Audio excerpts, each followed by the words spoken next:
अस्सलाम वालेकुम व्यूअर्स, आप सब कैसे हैं। मुझे उम्मीद है आप सब बिल्कुल ठीक ठाक होंगे और अल्लाह पाक आप लोगों को हमेशा खुश रखे, आपके रिस्क में रोज़ी में इजाफ़ा करे, आपके दस्तरखान को हरा भरा रखे, आपके घर में गैब से मदद करें। आमीन आमीन सुम्मा आमीन। तो बिस्मिल्लाहिर्रहमानिर्रहीम। आज मैं आपको कोरमा सिखा रही हूँ और सिंधी बिरयानी बनाना सिखा रही हूँ। आपने फ़ॉलो करना है इस रेसिपी को और बहुत अच्छी तरीके से बनाना है।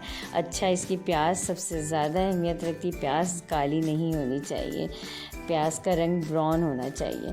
ये देखें, हमने इसको ऑयल में प्याज आपको ब्राउन करके दिखाया है। अभी मैं इसको रखते हुए भी दिखाऊंगी आपको फ्रीज़र में। ये मैंने इसको प्याज ब्राउन करके निकाल ली। उसके बाद मैंने ऑयल में चिकन फ्राई किया है। आपको 1 किलो की रेसिपी डिस्क्रिप्शन बॉक्स में मिलेगी। ये मैंने प्याज फ्राई करके और मैंने ट्रे पे सजा के फ्रीज़र में डाल दिया। और जितने भी मसाले मैंने ट्रे पे रखे हैं, ये सारे मसाले मैंने प्याले में बना के तैयार करके रखा, जिसमें धनिया है, पीसी मिर्च है, जायफल जवत्री का पाउडर है, ज़ीरा पाउडर है, छोटी इलायची के दाने हैं, लौंग के दाने हैं। सही है, ये सारे मसाले मैंने इसको एक जगह बना के रख लिया। और उसके बाद मैं इसको लहसुन अदरक के साथ फ्राई कर रही हूँ। और उसके बाद जो मैंने मसाला कोरमे का रेडी करके रखा है वो इसके अंदर ऐड करूँगी।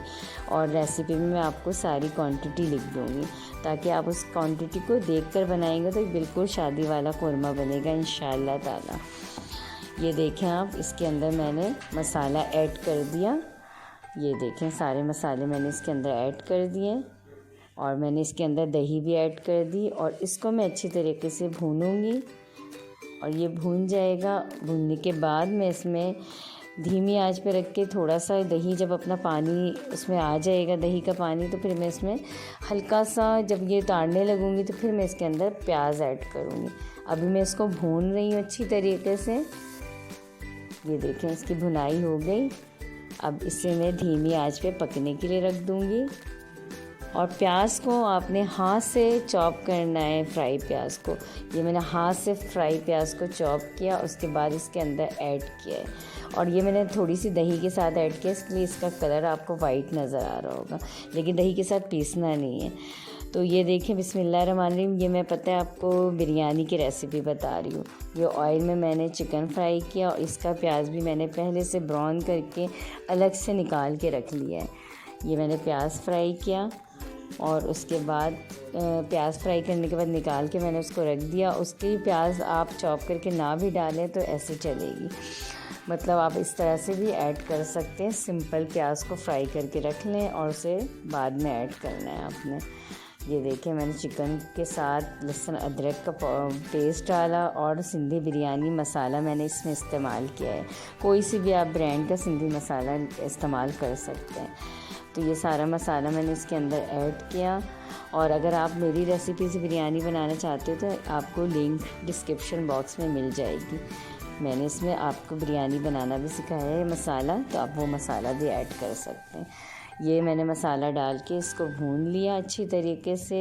फिर मैंने इसमें दही भी ऐड कर दी और दही डालने के बाद इसमें मैंने ब्राउन प्याज जो है मैंने करके रखी थी वो भी ऐड कर दी। और बस इसमें पानी ऐड नहीं करना है, इसे दही के पानी में हमें पकाना है अच्छी तरीके से। ये देखें, कोरमा को भी हमने दही के पानी में ही पकाया, पानी बिल्कुल भी ऐड नहीं करना है। ये प्याज मैंने फ्राई ऊपर से डाल दी और उसको ढक के मुझे धीमी आंच पे पकने के लिए रख देना है। और ये सारा जो मैं जो ग्रीन और ये जो टमाटर, ये सारे मसाले मैं तह में डालूँगी। अच्छा, टमाटर को मैंने धीमी आंच पे ऐसे ही पकाया, बगैर ऑयल के पका के फिर मैं उसमें ऐड करूँगी। ये मैं तह लगा रही हूँ। सिंपल मैंने चावल को बॉयल किया, बिल्कुल सिंपल। और कनी पे उतार लिया, एक कनी रख के मैंने उसको उतारा। उसके बाद कोरमे की तह लगा रही हूँ। पहले मैंने कोरमा डाला और उसके अंदर थोड़ा सा ऑयल इस्तेमाल किया था। फिर सारे ग्रीन मसाला इसके अंदर ऐड कर रही हूँ और इसमें भुना हुआ ज़ीरा ऐड किया है मैंने हाथ से चॉप करके। और ये सारा बस मैंने टमाटर को पहले पकाया, क्योंकि ताकि टमाटर पानी उसके अंदर ज़्यादा वो ना हो, ऐड ना हो चावल के अंदर। तो सिंधी बिरयानी में हमें हर चीज़ अलग से लगानी पड़ती है। ये मैं दही में ज़ाफ़रानी रंग डाल रही हूँ, बिरयानी का रंग, और केवड़ा एसेंस। ये मैंने हाफ़ टी स्पून केवड़ा एसेंस इस्तेमाल किया और इसको मिक्स किया। और उसके बाद ये बिरयानी में मैं इसको तह लगाऊंगी। ये देखिए, इसको अच्छी तरीके से मिक्स करना है और जिस तरीके से आप रेसिपी को फॉलो करके बनाएंगे इंशाल्लाह आपकी भी रेसिपी उतनी ही अच्छी बनेगी इंशाल्लाह।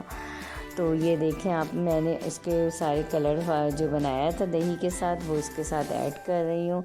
और एक तह मैंने कौरमे की लगाई, एक ग्रीन मसाले की, फिर एक कौरमे की, और फिर एक मैंने ये दही के साथ लगा रही। फिर ऊपर से मैंने इसके ऊपर चावल ऐड किया और इसके बाद ऐड करने के बाद मैंने इसके ऊपर फिर टमाटर डाला। इसके ऊपर सबसे आखिर में आपने टमाटर ज़्यादा ऊपर तह में रखना है। और जितना ग्रीन मसाला आधा मैंने बचाया था, फिर ग्रीन मसाला दोबारा से मैंने इसके ऊपर ऐड किया सारा, जिसमें हरी मिर्चें हैं, पुदीना है, हरा धनिया है, टमाटर है।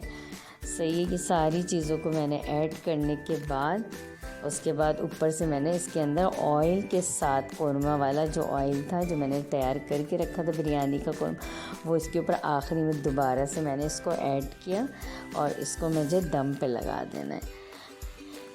बस इसे दम पे लगा के धीमी आंच पे रख लें, आपकी सिंधी बिरयानी तैयार हो जाएगी। आप चाहें तो डब्बे से बनाएं, आप चाहें तो मेरी रेसिपी, मेरा अपना मसाला मैंने बनाना सिखाया, आप चाहें तो उसकी भी डिस्क्रिप्शन बॉक्स में लिंक दे दूँगी, आप उससे सीख सकते हैं। ये मैंने सारी चीज़ें बनाई थी, दावत हुई थी तो इस दावत में मैंने ये बनाई थी। चौथी की दावत हुई थी मेरी भांजी की, उस दावत में मैंने ये सारी चीज़ें बनाई थी। तो इस रेसिपी को एंजॉय, और आप इस रेसिपी को एंजॉय करें और लाइक करें, शेयर करें, सब्सक्राइब करें ज़्यादा से ज़्यादा। अल्लाह हाफ़िज़।